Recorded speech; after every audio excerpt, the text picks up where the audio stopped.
Good morning. My name is Brandon, And I'm Logan. and welcome back to another episode of The Long Rest, where today we are going to be deep diving in to our next class, the Ranger class. So, without further ado, Sir Logan, would you mind telling myself, as well as our beautiful audience here, what is a Ranger? A ranger is the perfect blend of not only are you a melee focused character, but you're also abilities. You have the ability, to cast spells. So you're a half caster, of course. But more importantly, the ranger is very focused on exploration and utility of your environment Yes. more than your utility in combat. It's how to be useful in every other aspect of the game. Yeah. So it really just heightens up the exploration portion of Dungeons and Dragons. So, Yeah, and I mean, they're definitely your go-to ranged character, given their name. Yep. They're your go-to for that. You know, they're a half caster. Um, as we were talking, the subclasses are definitely upgraded this year, Yeah. or this edition in 2024, the 5.5. So it's a cool blend. Like you have a lot of opportunity to kind of just be that mix of like that martial-esque to range to a little bit of spellcasting. You can be that utility and blend in with the environment, which no other class really allows you to do nearly as much. Yeah, no. Yeah. The heightened focus is really on your environmental effects and you being able to be a master of the natural environment around you. But what I think is really cool about Rangers is they kind of sleep on you in terms of damage. You know, Yeah. they at a base level you don't think they're going to be doing that much, but then they have this added extra damage per round, and then you add this effect onto them, and then Hunter's Mark, and then you get this extra little bit. They really just you just chip away at hit points.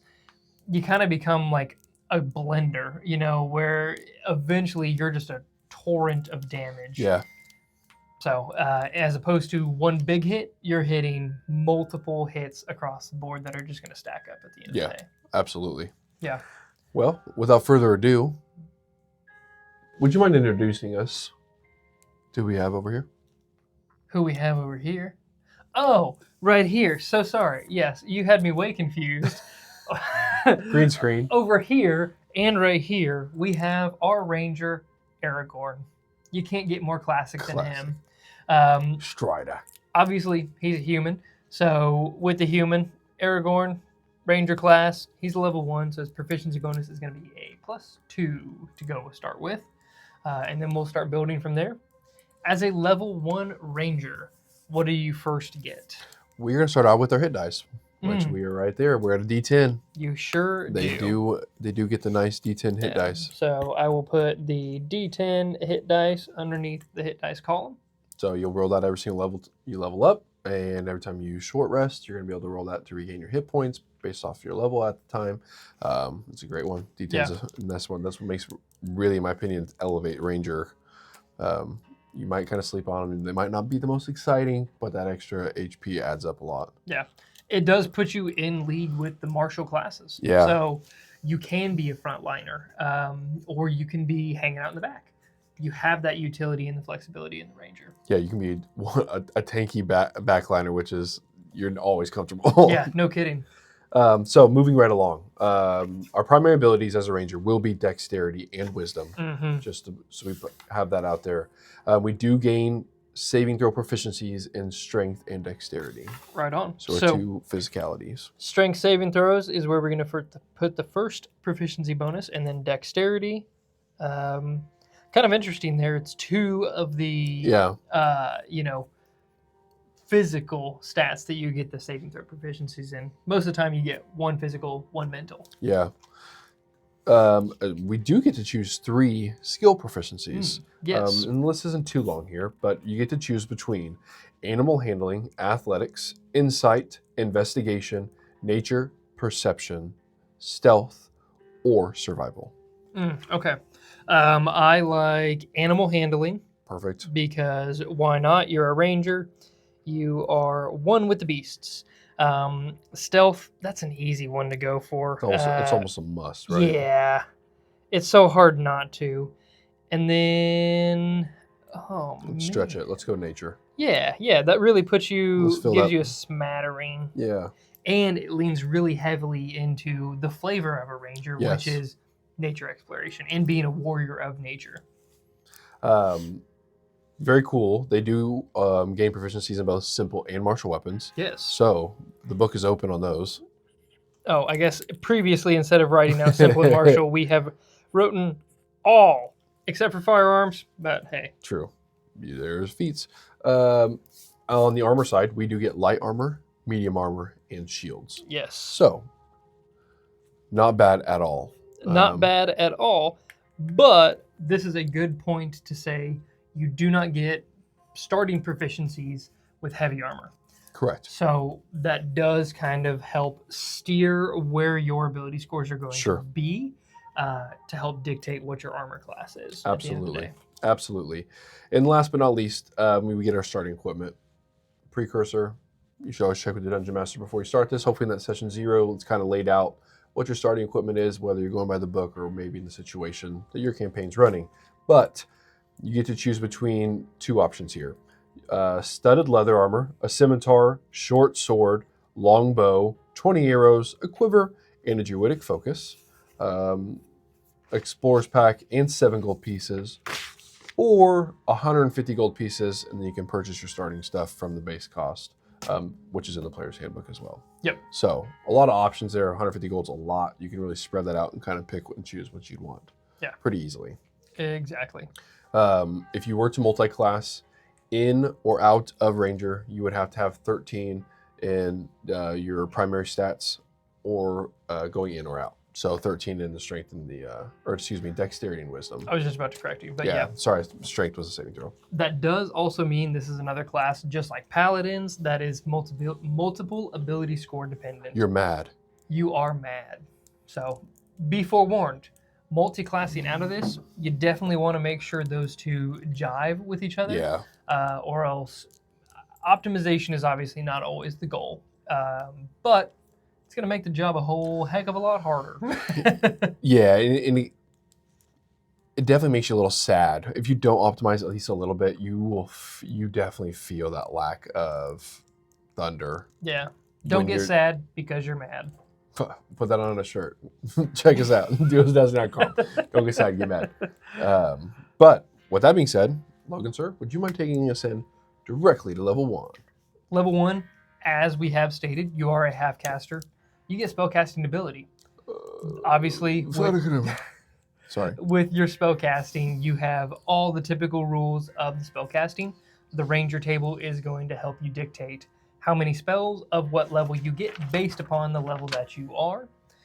Most importantly, you do not get cantrips as a Ranger, but what you do have is a spellcasting ability that is your wisdom modifier.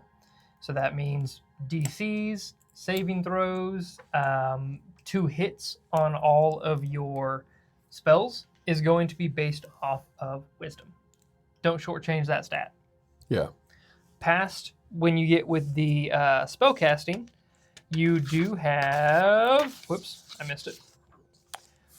You have favored enemy. Yes.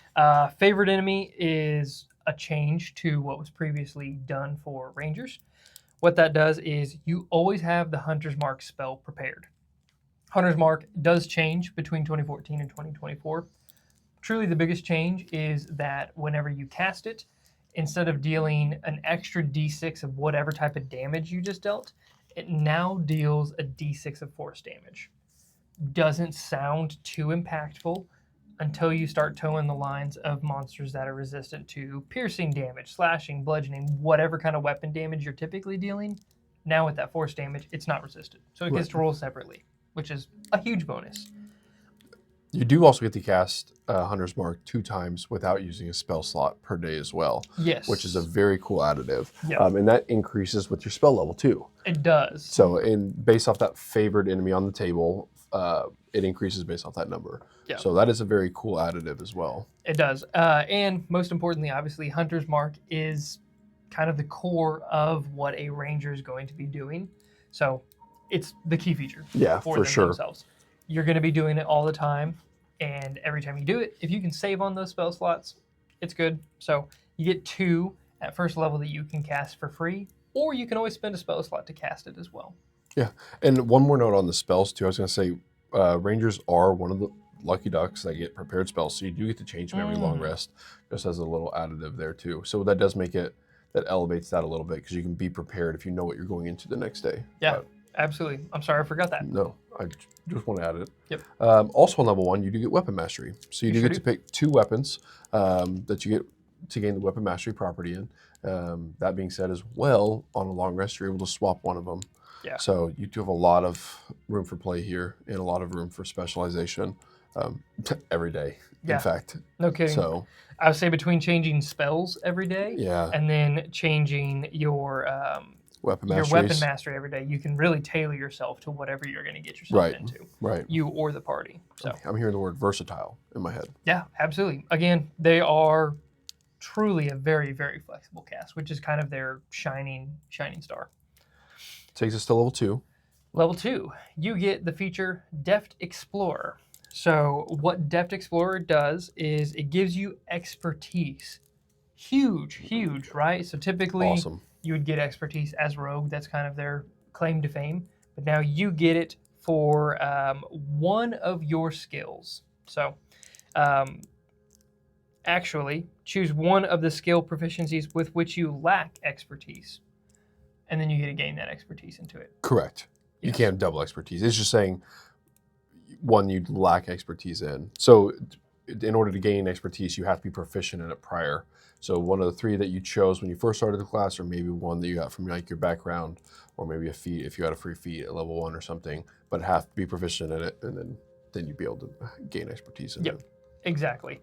And whenever you do choose that expertise, that's going to make sure that you're going to be extremely good at it, because it's doubling your proficiency bonus. That scales dramatically, right? Yeah. Proficiency bonus level 1 is a +2. Eventually that goes to +3, +4, +5, up to +6. Yeah. So at some point you have, at a bare minimum, a +12 to your scores on any of your rolls that you do have expertise in. It's nuts. Pretty crazy. Yeah. So plus your modifier, so you'd be looking at a 17 yeah. on the dice roll. I mean, yeah. That's when you get to roll a vax where you're rolling 40 on a stealth check. No kidding. I would say it's real easy to just say, hey, do I need to roll DM? The bare minimum that I can roll is a 17. Yeah. Like you just said. Or actually, if you roll a natural 1, it's still an 18. So True. Do I need to roll DM? Who knows? I will take the time to give Aragorn some expertise here. So let's just say he's going to be an expert in stealth. There's not really a good way for me to signify that, so I'm just going to underline it here. And then he's also going to be an expert in animal handling. It's 1 skill. Oh, you're totally right. Yeah. We don't need to address animal handling yet. Yeah. So thank you for catching me. Now, that being said, we did skip over our skills. So now that we kind of had this expertise, we can now go and drop into what our skills was. We waited to kind of do that up till this moment, knowing this expertise was coming. So now we could jump back into our skills before we go any further. Yeah. I know we're a little bit later in the It's video. totally on purpose. Yeah, totally on purpose.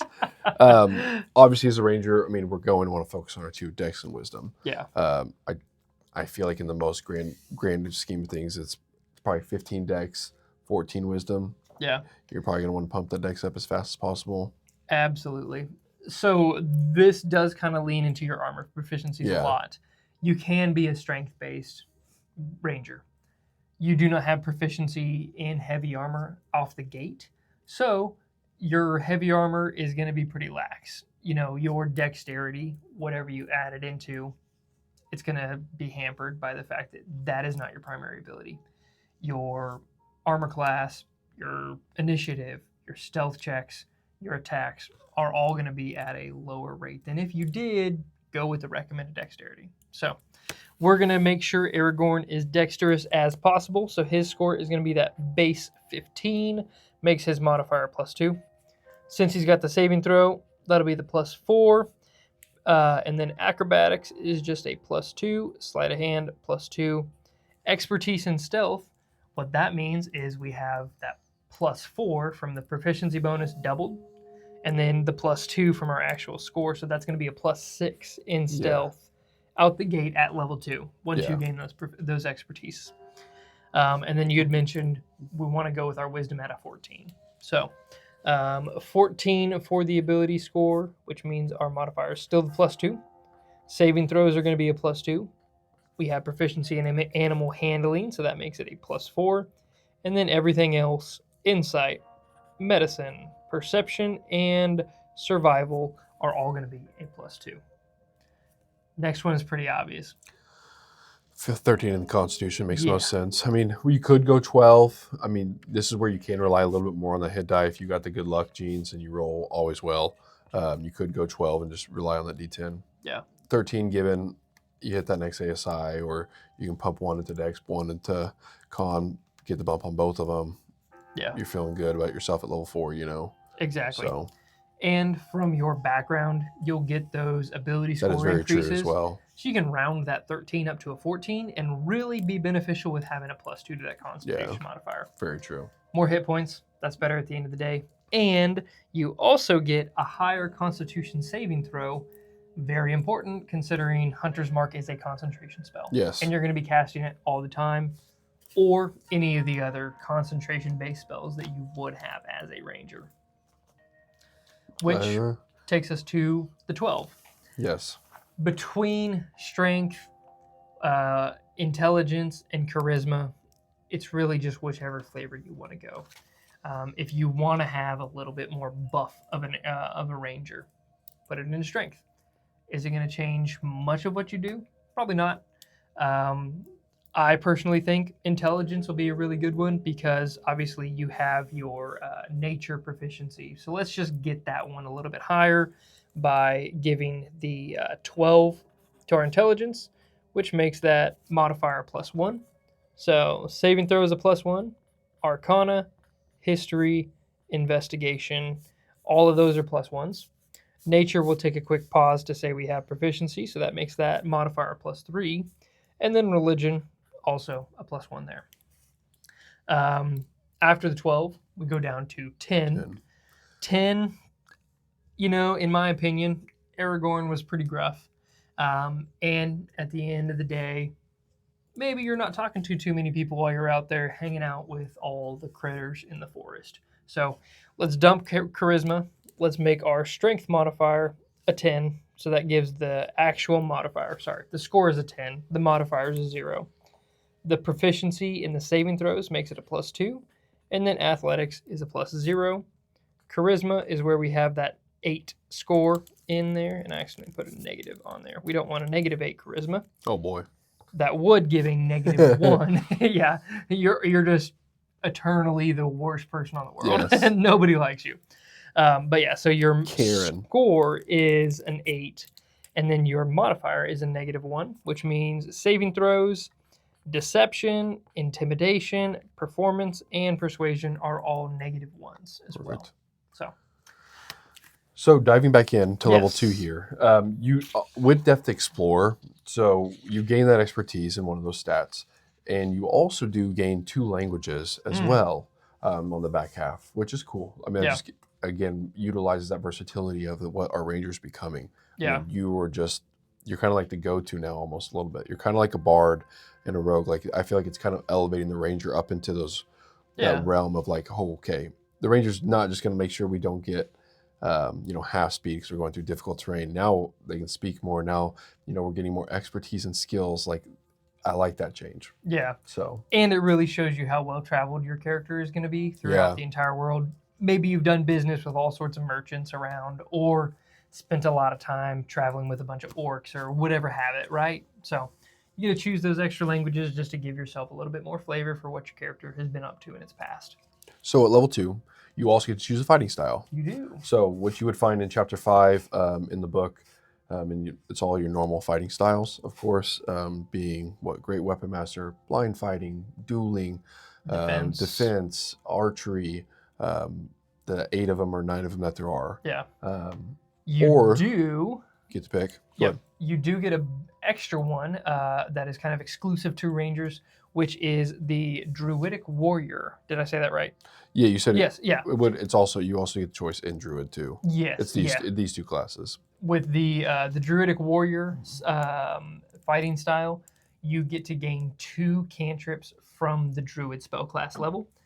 Obviously, you don't get cantrips as a ranger off the get-go, so this gives you that ability to cast spells for free. Yeah. Without wasting abilities like your Hunter's Mark.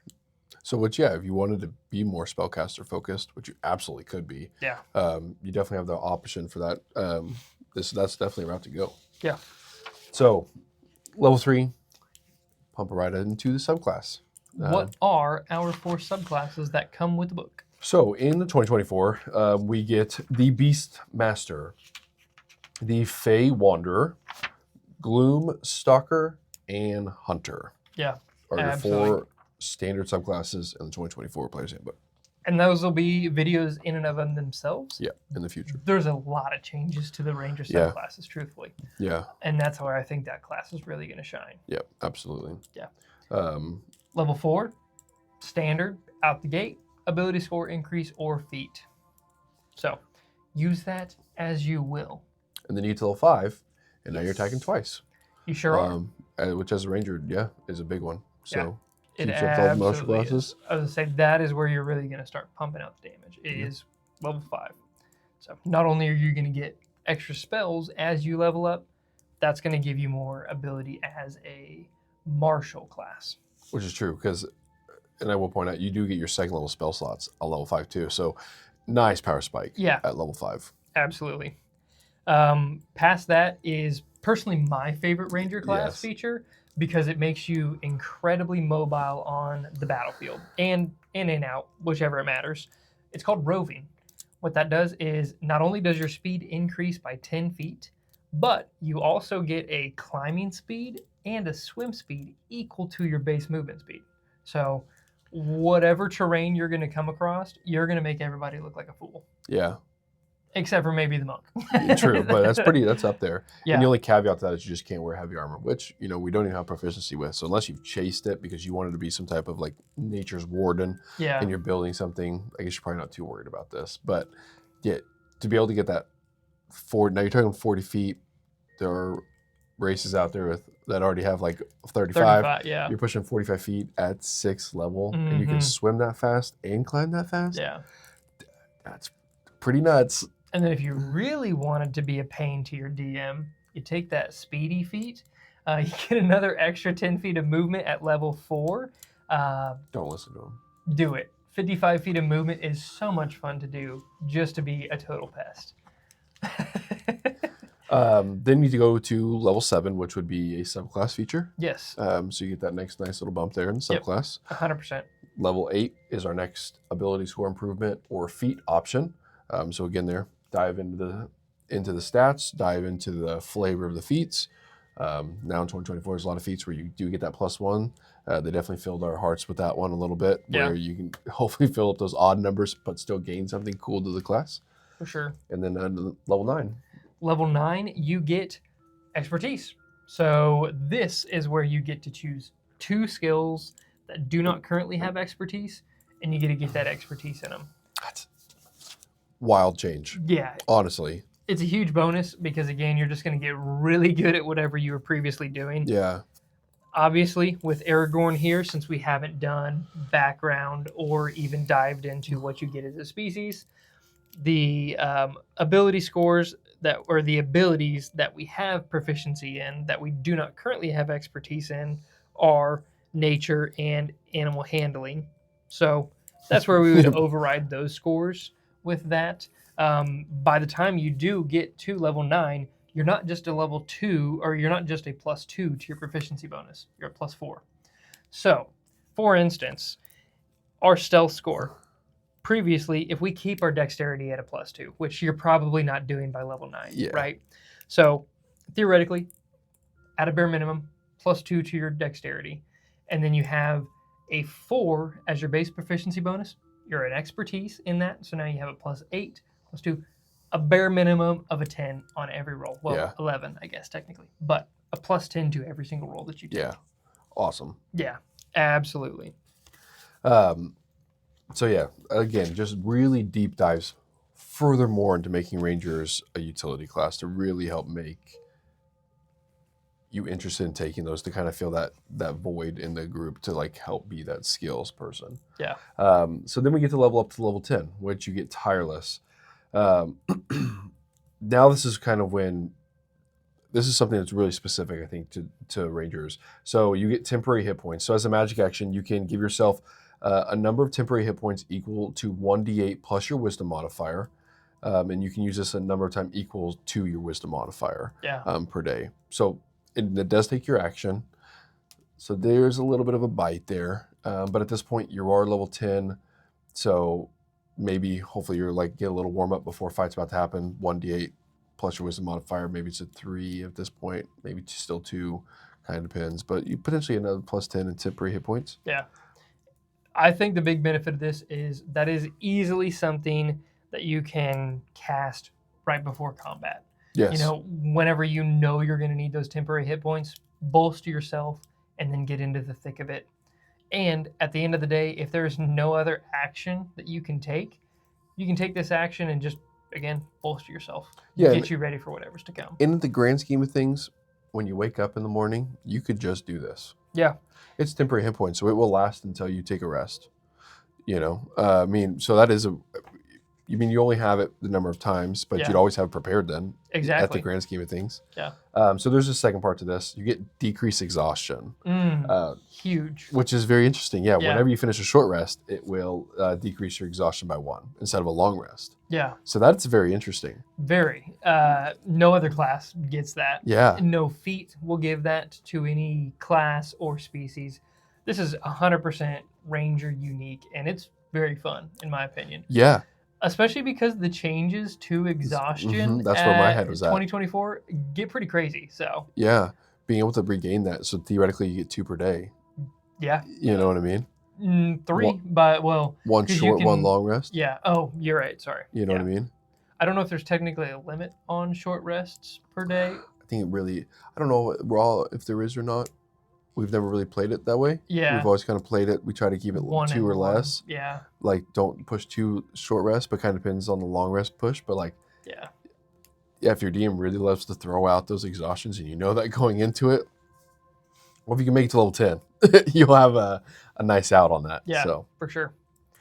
Past level 10, level 11, that's another subclass feature. Ooh. And then level 12 is ability score increase or a feat, whichever of your choice. Brings us right into level 13, Relentless Hunter. Relentless Hunter, the cool thing about this is taking damage cannot break your concentration from Hunter's Mark. Obviously, that's a big caveat to Hunter's Mark itself, is the fact that it is a concentration spell. So as a martial class, if you take damage, you got to make concentration checks.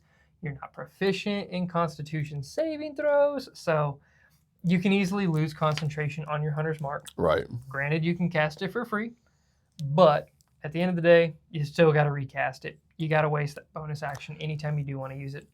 Not no more. Now you just have it. Yeah. You can't break from it. It's great. It only drops if you extend that duration too long or if you drop it yourself. Sorry, I finished my thought process right at level 13. So. Very strong. Yeah. Very, very good class feature. Something that's so dependent, and depending maybe what you've been given through the campaign so far, you got a stronger weapon. Mm-hmm. This probably almost doubled your damage die potentially. Very good. It's a very good thing to add. I think takes us right into level 14, which is Nature's Veil. So this is an interesting one. This kind of steals the old Furbolgs, and I don't know, I guess I say old. I don't know if it's still in the 2024 one. I honestly haven't looked at the race. But as a bonus action, you can give yourself the invisible condition. That's still a thing. It is still a thing? Okay, so, hidden, that's what it's called. It steals that a little bit, that idea. Yeah. So you can use that feature a number of equal times to your wisdom modifier again, and it resets on a long rest. But as a bonus action, which we all yearn for more opportunities for bonus action. No kidding. So being able to just go invisible, it's kind of broken to a certain extent. That is a very strong class feature. It is. Now you are limited again by the wisdom modifier. This maybe gives you another reason to pump that up a little bit. Yeah. It only makes your character that much stronger and gives you more uses to things like this. Right. Absolutely. And you had mentioned it resets on a long rest, Yeah. not short rest. So be mindful with the management of that ability. Yeah. But at the end of the day, use it. Yeah. You're not doing it every single turn, Yeah. but you have a great opportunity. You absolutely do. You know, you get to Yeah. disengage with it. So now the guys got at least got disadvantage. Yep. More than likely when they attack you if you're trying to break it, you know. And attacking, because it's until the end of your next turn. So not only can you reposition Very yourself, interesting. you also have that ability to reveal yourself and get surprise, aka advantage on that attack. Level 14, that would pair quite well with a rogue of sorts. Yeah, and no a nice kidding. multi-class. Yeah. I mean, you are up here in Yeah. a ranger, but you know, a little 5 dip into a 4 to 6 dip into a rogue that's a nice little combo maybe. Yeah, absolutely. Past level 14, level 15 is another subclass feature. And then level 16 is another ability score increase and or feat. There's your last one, yep. Yep. And finally, we get into level 17. Easily, I think, one of the coolest features as well for Ranger. What you get is a blind sight within 30 feet of yourself. And that's called Precise Hunter. Oh my gosh. No, you go to 18. Yeah, I read 18 and I didn't look back down. Advantage on attacks when the creature is succumbed to your hunter's mark or marked with your hunter's mark. Yeah. Very good ability. No kidding. Very good. Yeah. Free advantage because you're already hunter's marking Yeah. pretty much everything you're attacking anyways. Just get to roll with advantage. Yeah. It's not the first attack. It's attack rolls.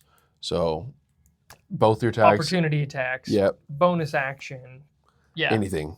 Yep. So you just get to roll with advantage all the time.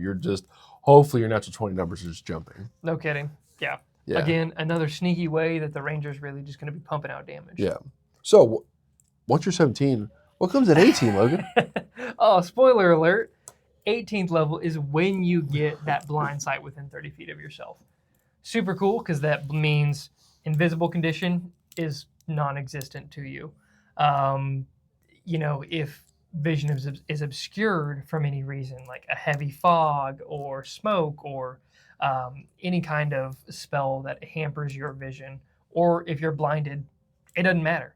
You got blind sight up to 30 feet. So you can keep on attacking. This is such a cool feature. Like, I just imagine the archer with a blindfold still shooting and hitting every single target that he goes towards. Definitely some cool like role-playing moments where you're like at the Winter Crest Festival and you have to do the archery thing and you're like, hey, I'll bet you money that I can do this I'll shoot this target within 30 feet and you pull out a bandana and do it and like still hit the target. Yeah. There's some fun stuff with that too. But in the combat, or in a cave, light goes out, like you can still see 30 feet of you. True. That's a very strong spell. A dragon is 60 feet blind sight, like an ancient or an adult dragon, 60 feet. Pretty sure, yeah. So like, you know, you start talking about levels here, like that's pretty cool. Yeah, it is very fun. And I didn't mention that it's called Feral Senses, not Precise Hunter. But which takes us to level 19, epic boon or feat. Yep. That's gonna be a discussion with your dungeon master at that point to kind of see where it goes in the campaign. Level 20 is your capstone. It is called Foe Slayer, and I will say it first. The damage die on your hunter's mark goes to a D10 instead of a D6. Hot take central, that sucks. Yeah, I think that is garbage hour. After reading 17th and 18th level skills, it makes me heated that that's your capstone. Yeah, heck, even roving is a cooler feature than this. Yeah, and I get it. At this point, you're casting Hunter's Mark for free, and let's just say it out here, you have 6 favored foes, so you're able to cast it 6 times for free per day. Yep. You're not going to lose concentration on it, so it's up for that hour after you cast it. Correct. You know,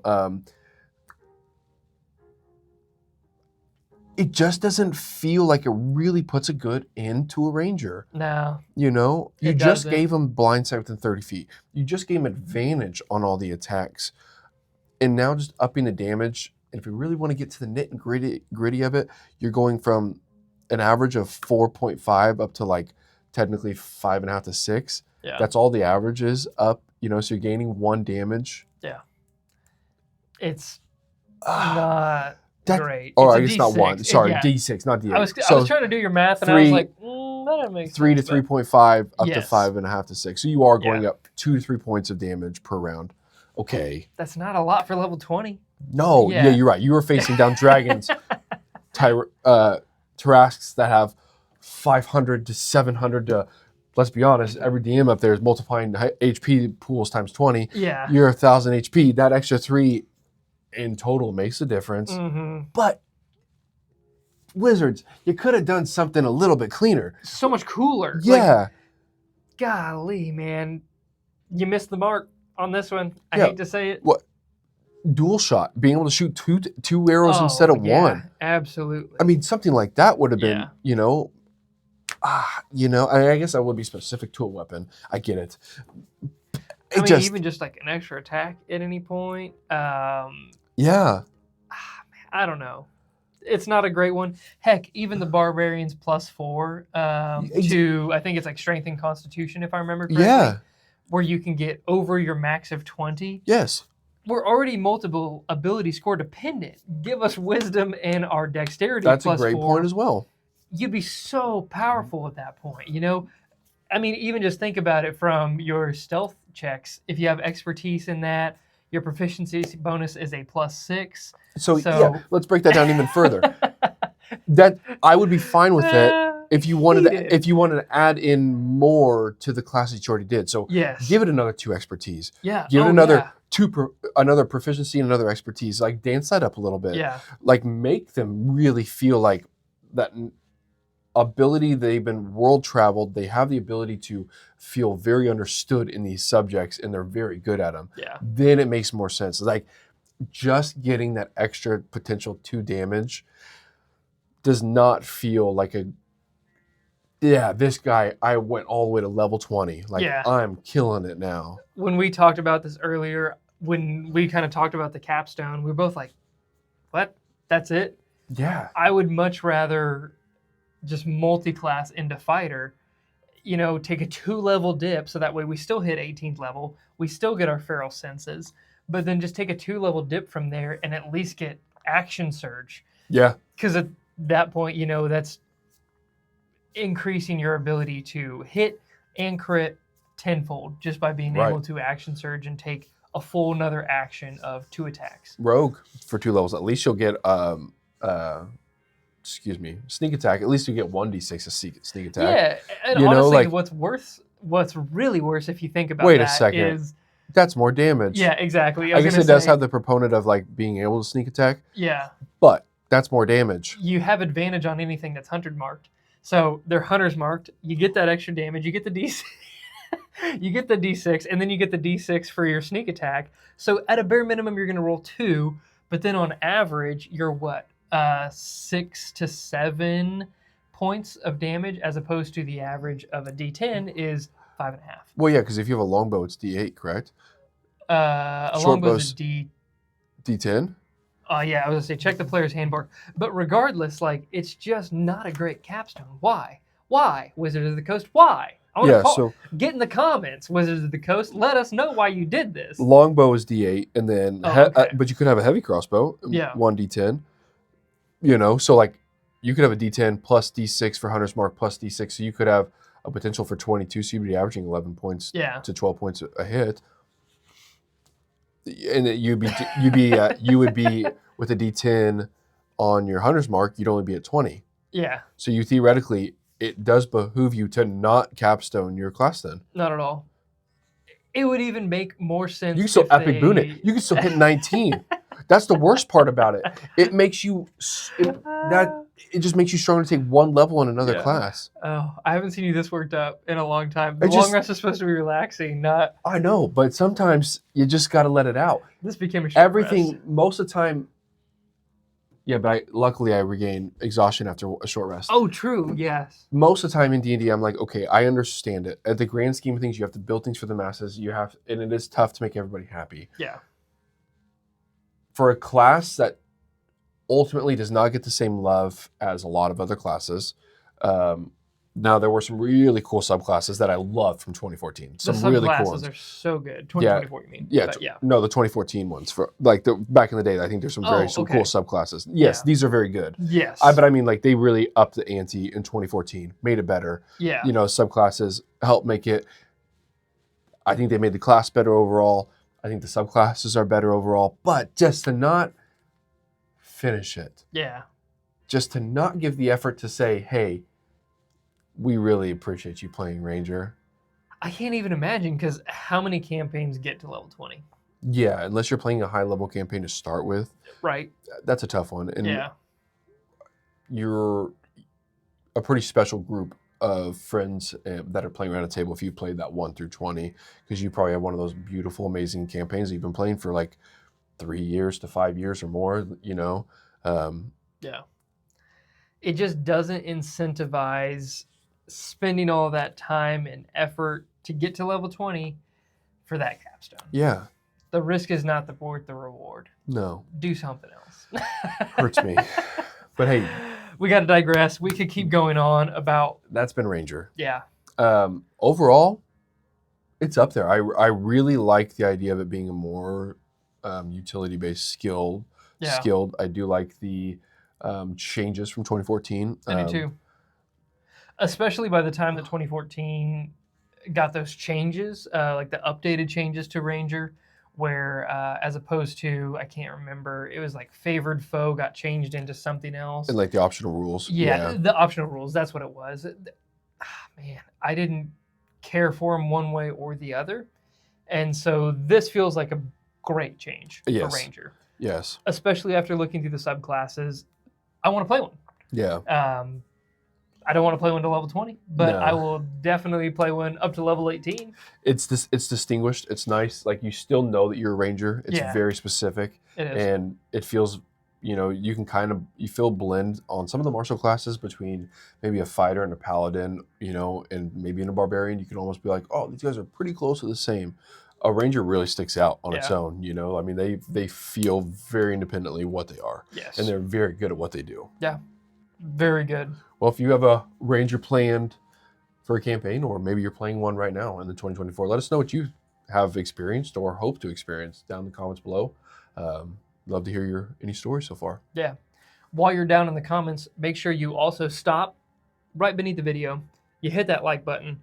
You hit the subscribe button. Turn on notifications just to know whenever we post anything. And then check out that description. On the description, we have all our socials between Facebook, Instagram, Spotify, here on YouTube, TikTok. Oh, I forgot to say TikTok earlier today. And then also down there, we also have Patreon. That Patreon's just there for you guys to show us your love, say thank you for the content that we have, and then it's a little chance for us to give back to you with extra special content that we provide. So be sure to check that out. But at the end of the day, thank you guys so much for tuning in.